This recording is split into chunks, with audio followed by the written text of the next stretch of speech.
Olá, pessoal. Continuamos a nossa conversa sobre a fisiologia do sistema urinário.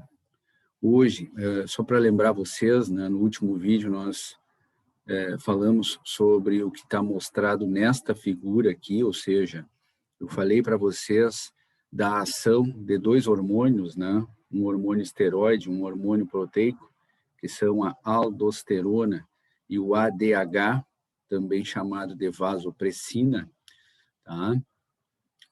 Lá no néfron, tá? Influenciando, estimulando a reabsorção de água e, paralelamente a isso, de sódio, certo? De íon sódio, tá?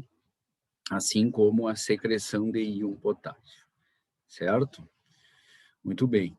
Então, nós encerramos a reabsorção aqui, ou seja, já falamos sobre filtração, já falamos filtração glomerular, né? Já falamos sobre reabsorção renal, e agora a gente vai falar sobre o terceiro daqueles processos que nós citamos lá no início, que é a secreção, certo? Então, da secreção, pessoal, a secreção, se vocês lembrarem bem, as substâncias, elas se movimentam da corrente sanguínea, né, do sangue que está passando pelos capilares peritubulares, em direção ao fluido glomerular, né, ou líquido glomerular, ou seja, a luz do néfron. No fluido glomerular, que está no túbulo proximal, na alça de Henle, no túbulo distal e no ducto coletor, certo? Então, as substâncias, elas se movimentam no mesmo sentido, tá, que as substâncias que são filtradas se movimentam, ou seja, do sangue para o fluido glomerular. Mas secreção não é a mesma coisa que filtração. São processos diferentes, tá, que acontecem em locais diferentes e que têm causa ou diferente, tá? Relembrando, a filtração glomerular, ela acontece lá na cápsula de Bowman, né? Nos capilares glomerulares e cápsula de Bowman, lá no corpúsculo renal, e só lá. A secreção, como eu acabo de dizer, ela ocorre em outras partes do néfron, né? Ela envolve outros elementos tubulares do néfron, assim como também envolve outros capilares. Envolve agora estamos falando de capilares peritubulares, não estamos mais falando de capilares glomerulares. Estamos falando de capilares peritubulares. Então, são locais diferentes no néfron, tá? Então, secreção não é a mesma coisa que filtração, são processos diferentes. A semelhança, se é que se pode dizer assim, é simplesmente a direção em que as substâncias se movimentam, que é do sangue para o fluido glomerular, tá?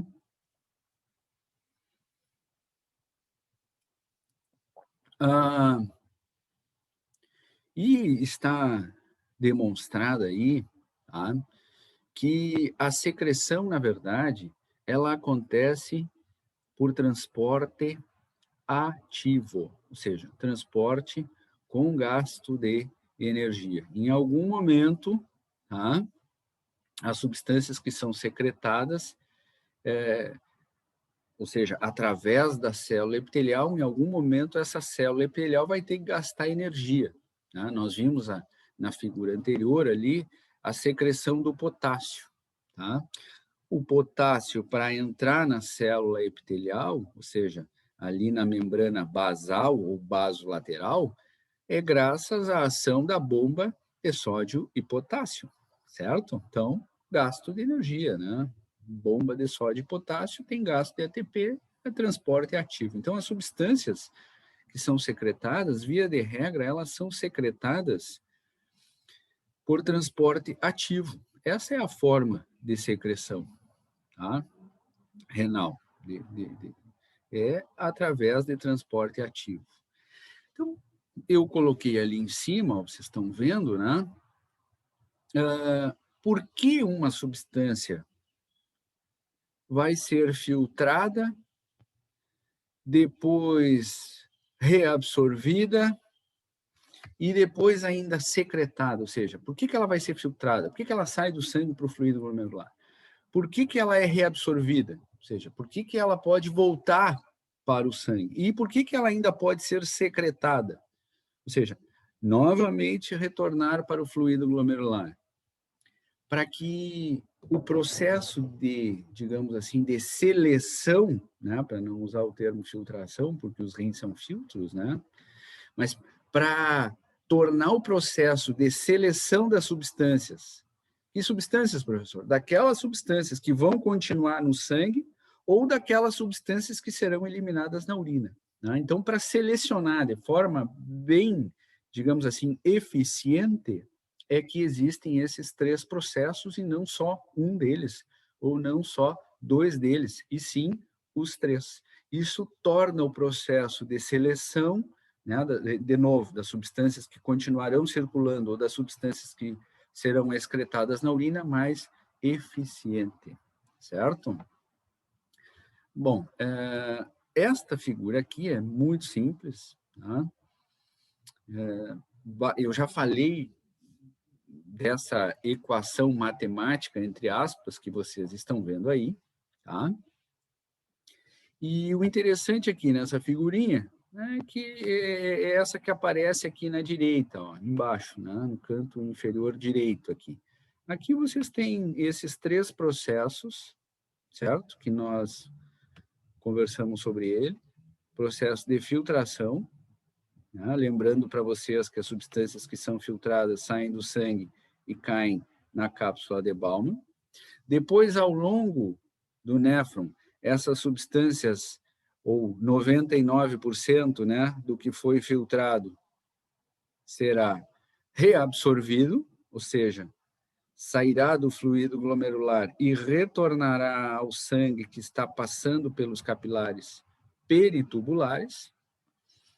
E ainda existe a possibilidade das substâncias, e isso vai ser determinado pela quantidade dessa substância na corrente sanguínea e pela quantidade dessa substância no fluido glomerular e pela necessidade que o animal tem de determinadas substâncias naquele momento fisiológico dele, né? Ainda poderá ser secretada, ou seja, sair da corrente sanguínea na altura dos capilares peritubulares e retornar para o fluido glomerular. E aí, então, depois destes 3 processos, o que continuar no fluido glomerular, ou seja, no néfron, cairá na pelve renal. Da pelve renal, através dos uretérios, vai chegar na bexiga, e depois da bexiga, através da uretra, será eliminado para o meio externo, ou seja, através da urina será excretado, certo? Então, é só para fazer essa recordação, tudo que for filtrado, menos o que for reabsorvido, porque aí voltou para o sangue, né? Mais o que for secretado, porque daí vai para o fluido glomerular, é resultante da quantidade de uma determinada substância que será excretado, ou seja, é igual ao que será excretado, tá? Então, essa é a relação entre esses 3 processos que acontecem no néfron e que determinam a quantidade de uma determinada substância que será excretada. Ou seja, basicamente, o que é excretado, né, pessoal, é água. Né? A quantidade de água é variável que será excretada. Se o animal não necessita reter líquido naquele momento, ele está bem hidratado, ele vai naturalmente produzir mais urina, ou seja, vai excretar mais água, certo? E junto com a água, basicamente íons, né? Eletrólitos e substâncias residuais que não são mais importantes que continuem circulando. Tá? Isso é o que vai ser excretado. Não deve ser encontrado na urina, por exemplo, glicose. Não deve, né?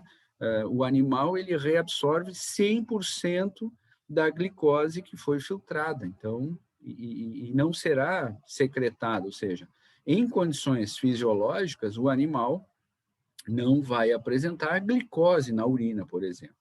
Se aparecer glicose na urina, é porque há um excesso de glicose na corrente sanguínea, além da capacidade do que ele consegue, e aí é filtrada muita glicose, e essa muita glicose é acima do que ele consegue reabsorver, e aí, fatalmente, a glicose que não for reabsorvida, porque atingiu o ponto de saturação ali na capacidade de reabsorção e ainda sobrou glicose no fluido glomerular, fatalmente alguma coisa de glicose vai aparecer na urina.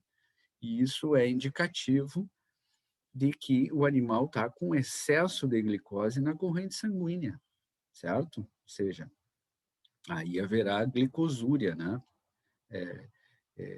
Presença de glicose na urina. E isso não é desejável, isso não é fisiológico. Isso normalmente cursa com diabetes, né? Mais detectada em pequenos animais, mas que pode acontecer em todas as espécies. Tá bem?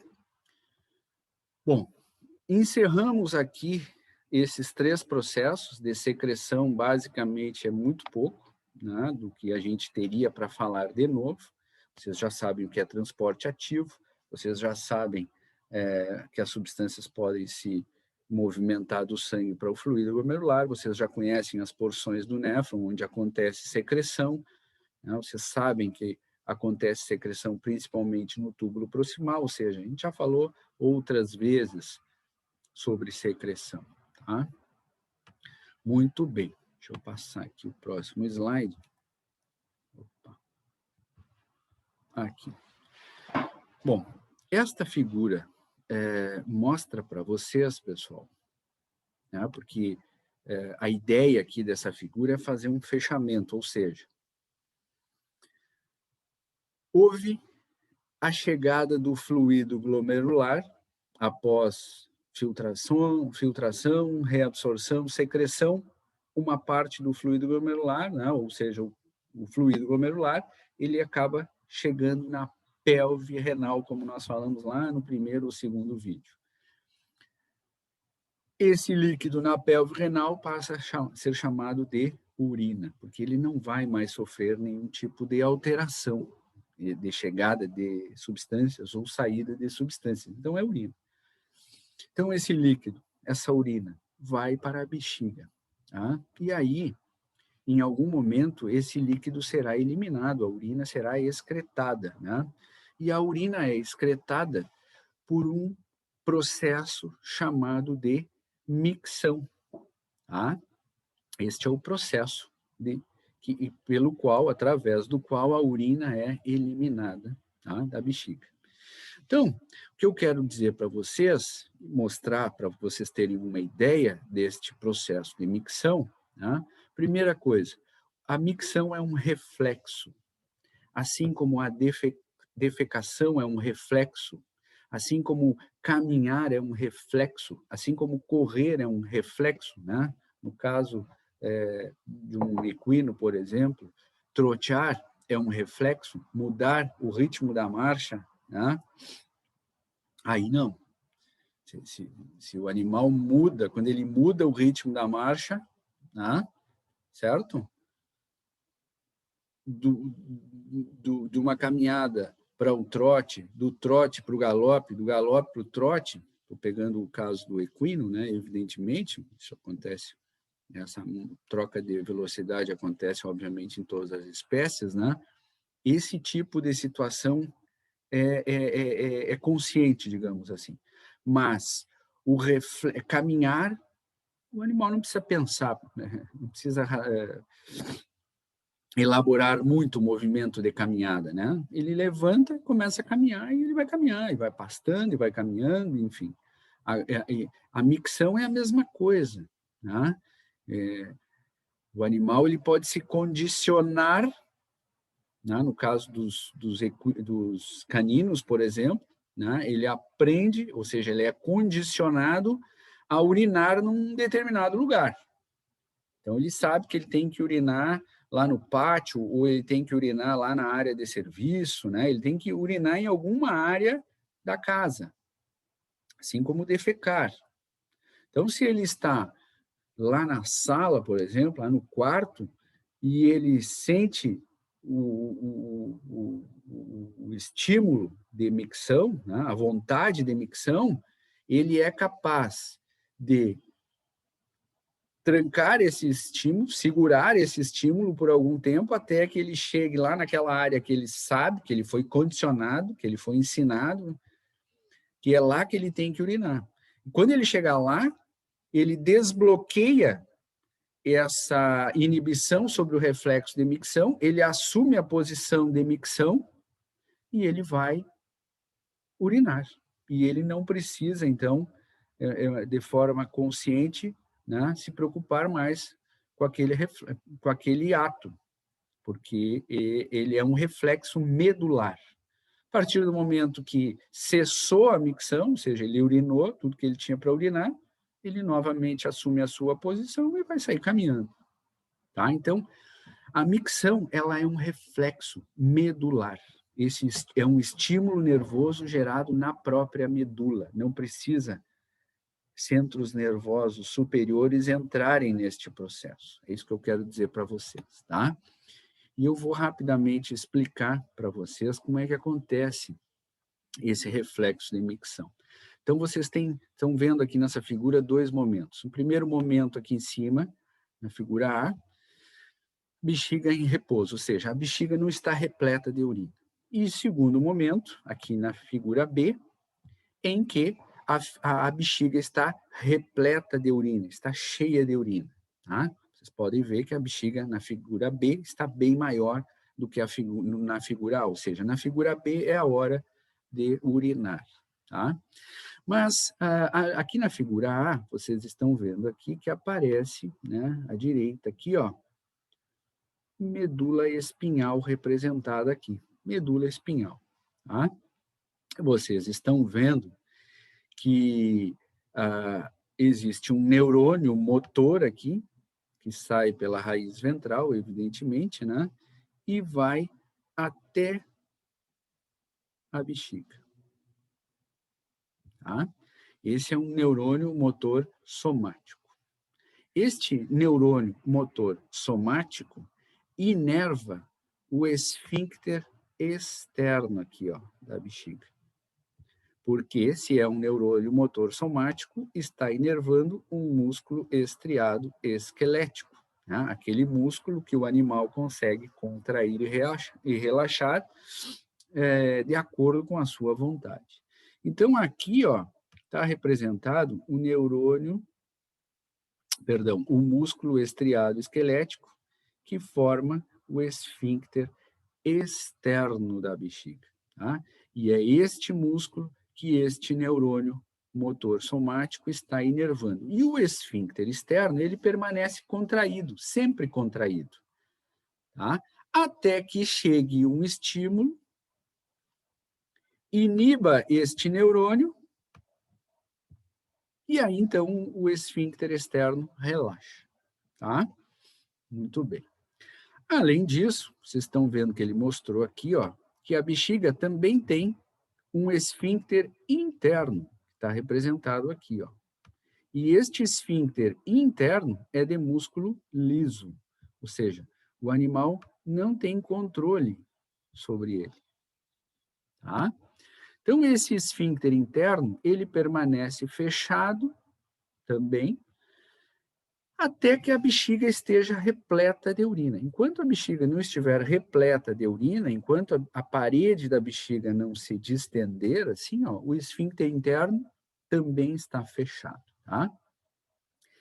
E ele indica para vocês, e obviamente vocês já sabem disso, a bexiga, na sua parede, né, tem musculatura lisa.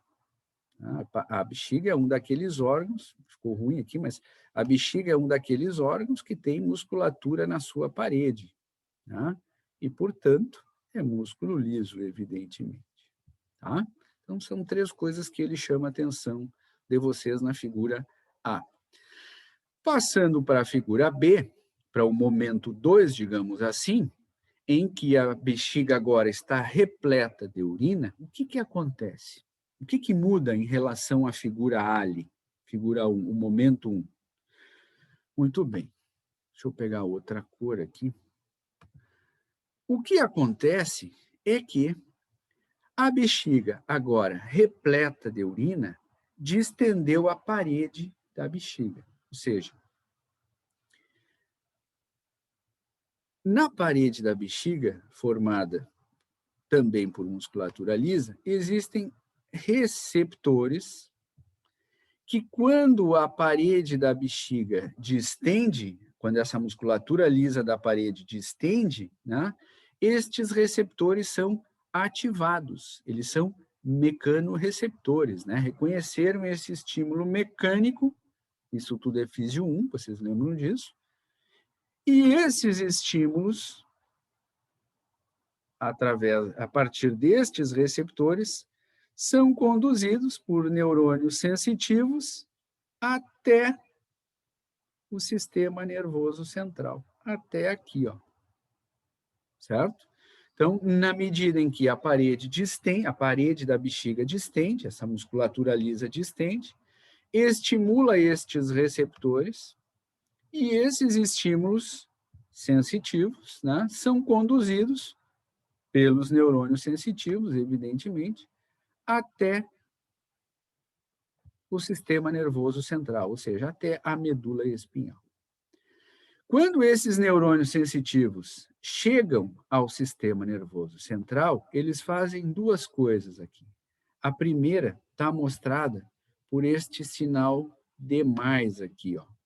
Esse sinalzinho de mais aqui, ou seja, a primeira coisa que os estímulos sensitivos fazem aqui no sistema nervoso central é estimular. Esse sinal de mais aqui está representando estimulação. Eles estimulam neurônios parasimpáticos. E se vocês lembrarem, né, lá da Físio 1 também existem dois neurônios aqui nessa via. O neurônio pré-ganglionar e o neurônio pós-ganglionar. Isso agora não vem ao caso, porque vocês já sabem disso. Então, esses neurônios parasimpáticos que são estimulados, levam esse estímulo motor até a musculatura lisa da parede da bexiga, fazendo com que essa musculatura se contraia. Então, agora, a musculatura lisa da parede da bexiga está contraindo. Né? Então, a bexiga está repleta e a parede está contraindo, ou seja, lá dentro da bexiga a pressão é muito grande. Né?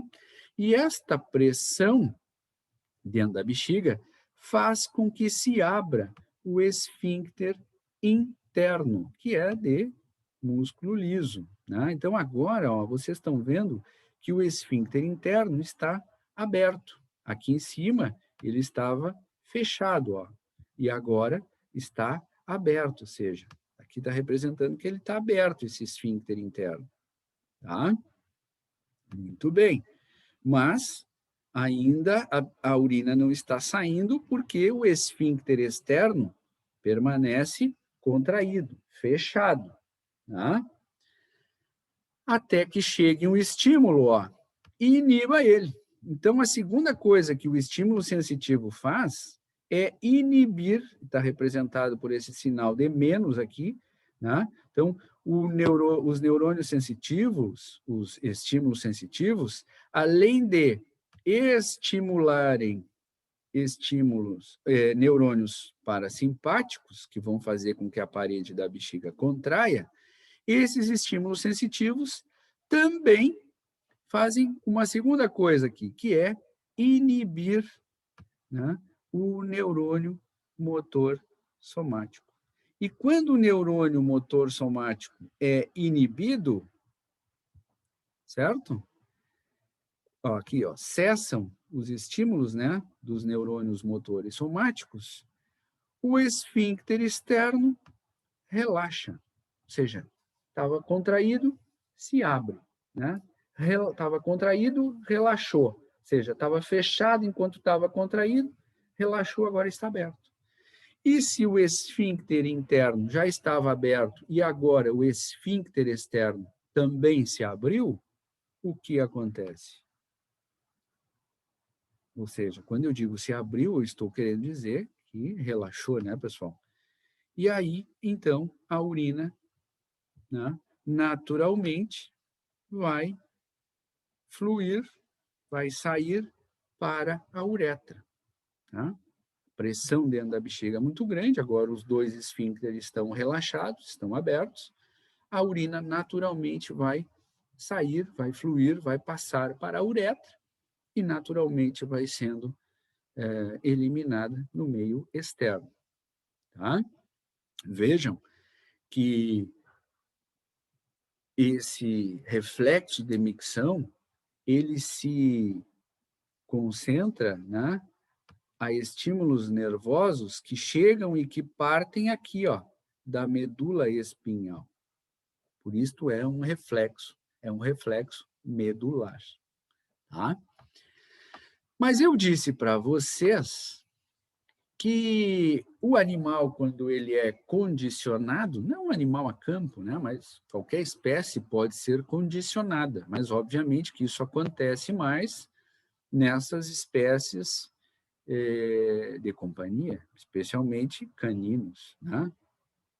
Os felinos também, né? Mas o gato é mais independente, né? Ele aprende por si só. Mas o caso clássico são os cachorros, né? É a espécie canina, né? Eles são condicionados, porque vivem muito dentro de casa, né? Então, eles são condicionados a usar um determinado espaço, como eu disse antes para vocês, e lá naquele espaço ele é condicionado, ele aprende que lá é que ele tem que urinar, né? Lá que ele vai fazer o reflexo de micção dele. Então, ele aprende que enquanto ele não chegar lá, ele não pode urinar. E ele né, tá com vontade de urinar, ele sai caminhando e vai lá para aquele local. E o que faz com que ele não urine na metade do caminho é o seguinte: são estímulos que partem de centros nervosos superiores, ou seja, lá do encéfalo, né?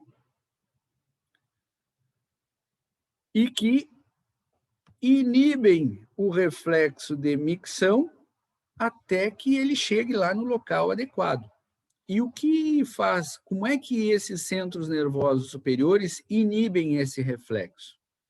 Na verdade, eles inibem este reflexo, inibindo, né, os estímulos.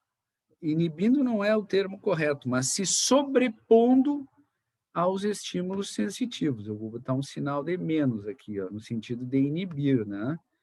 Mas ele se sobrepõe aos estímulos sensitivos que estão vindo lá da bexiga, ou seja, né, os estímulos sensitivos estão estimulando estes, deixa eu pegar uma outra cor, estão estimulando estes dois interneurônios aqui, ó. Isso aqui são interneurônios em verde-limão agora. Ah, o tempo do verde-limão, né? Nem sei que verde é esse. Verde-limão, verde fluorescente. Ah, vocês veem como eu estou ficando velho. E aí, esses neurônios sensitivos estão estimulando esses dois interneurônios agora que eu pintei de verde aqui. E os estímulos que vêm lá de centros nervosos superiores estão inibindo os interneurônios. Então, há dois estímulos, um sensitivo e um vindo lá de centros nervosos superiores, que estão, né, numa queda de braço. Enquanto o animal não chega lá no local adequado de urinar, quem está se sobrepondo, quem está prevalecendo é o estímulo dos centros nervosos superiores. Está prevalecendo, o esfíncter externo permanece fechado, a bexiga ainda não está se contraindo o suficiente, mas a hora que o animal chega no local que ele sabe que é o local adequado, ele para com esses estímulos superiores e aí os estímulos sensitivos que vêm lá da bexiga se sobrepõem. estimulam os interneurônios estimulam os parasimpáticos, inibem os neurônios motores, bexiga contrai, o esfíncter interno se abre de forma mecânica e relaxando os neurônios motores somáticos, se abre o esfíncter externo e a urina vai fluir. Certo, pessoal? É assim que acontece, então, o reflexo de micção. Tá? O animal pode ser condicionado a isso, certo?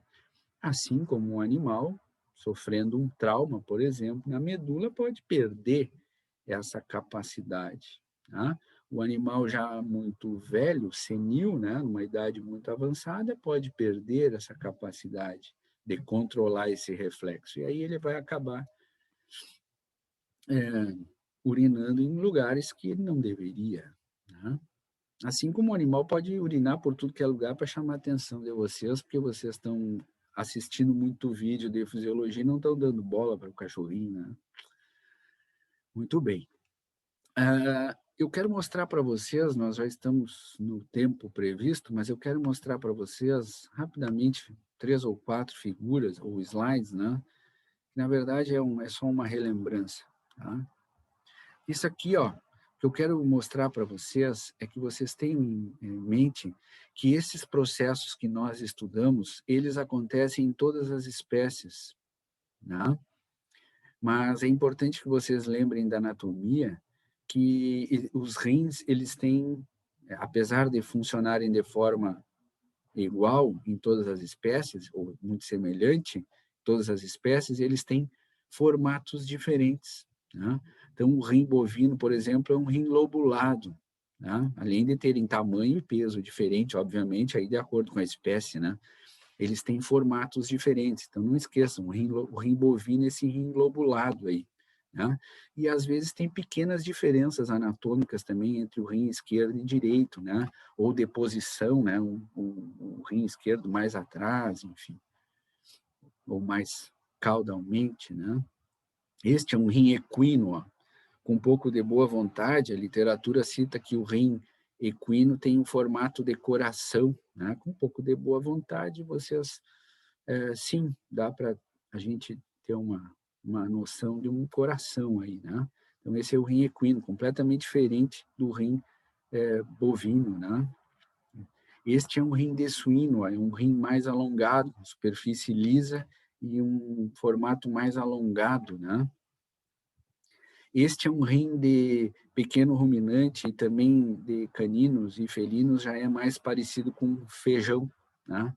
Então, esse especificamente é um rim ovino, mas ele representa bem assim o rim dos caninos e dos felinos também, tá?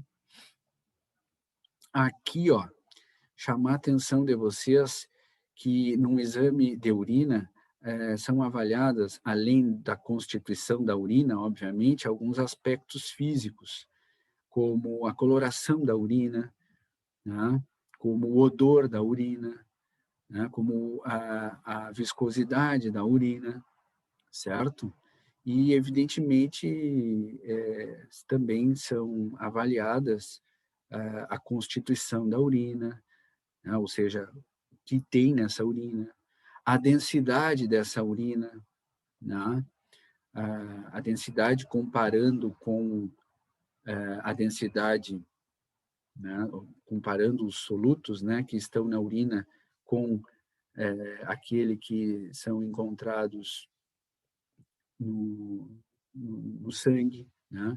A densidade específica da urina, ou seja, comparando a densidade da urina com a densidade da água, né?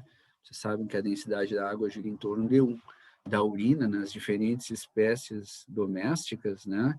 É em torno de a densidade é 1 ou 1000, né? E das espécies é em torno de 1010 a 1040, mais ou menos, né? Essa densidade específica, né? A densidade comparada com a do sangue ali, dos solutos, né, que estão na urina em torno de 1,007 a 1,020, mais ou menos varia assim, né, de acordo da espécie para espécie.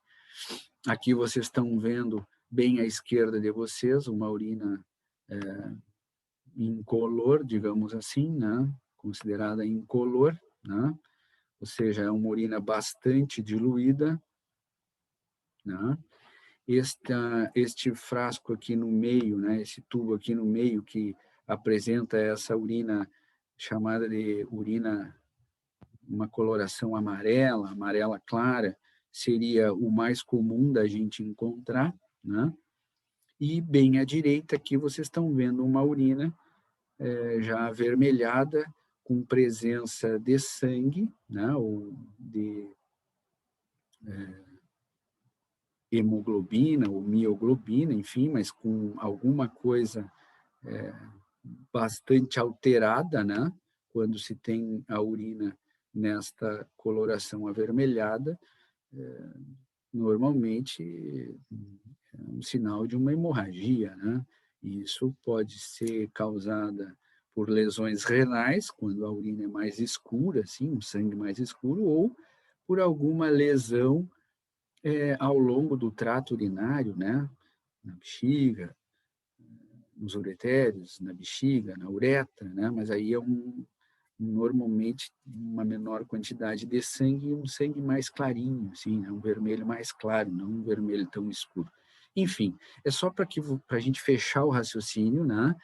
Que a urina ela é muito importante, ela é um sinal importante, assim, e que normalmente é considerado junto com o exame de sangue para a gente ter uma ideia da condição, né?